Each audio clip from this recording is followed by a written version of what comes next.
Internship program. Joining me now is Kelly Goff, special correspondent for TheRoot.com, and Zerlina Maxwell, contributor to the Griot. Well, here we go again. Cheap labor.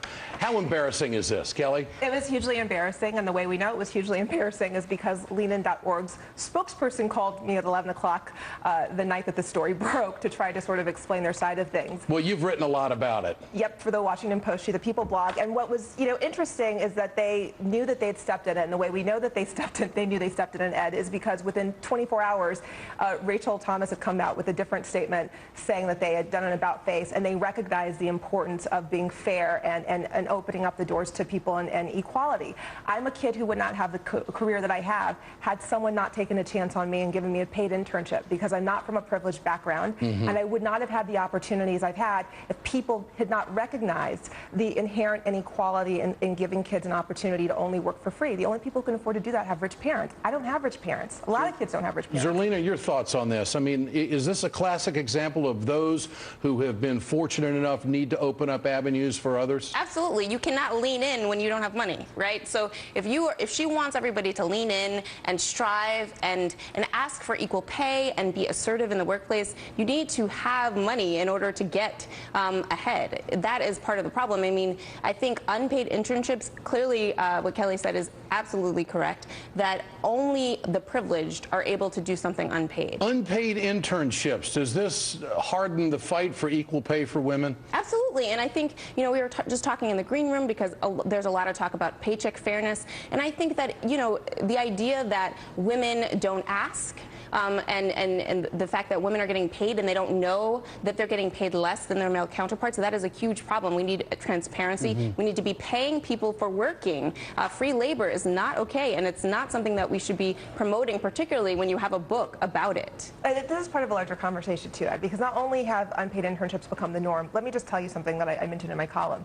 Valentino, the fashion house, along with a few others, have actually begun auctioning off internships, meaning that wealthy parents can bid for the privilege of their kids working for free. My parents didn't have an extra $25,000 lying around so that I could go work for someone else for free. Sure. And the fact that they didn't recognize this, and then Sheryl's organization didn't recognize that not all of us can do that, speaks to the larger issue of income inequality in this country. So it's not intentional, it's obliviousness. Yeah, how does Sheryl Sandberg make it right?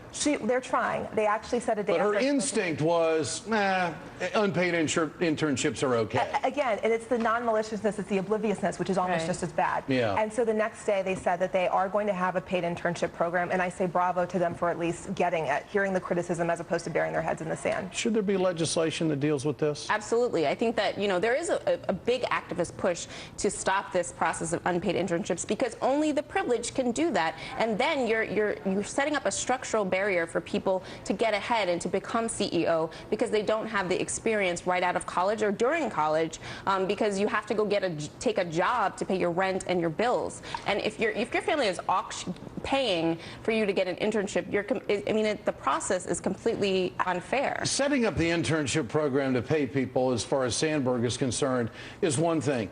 But doesn't she have somewhat of a leadership responsibility herself to speak out and make an issue of this?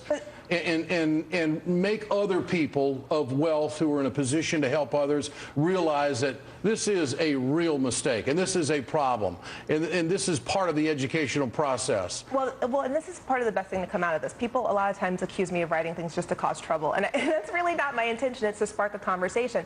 I genuinely believe, Ed, because I've heard from other people who've defended Sandberg, who genuinely don't know, because they don't associate with people outside of their class status.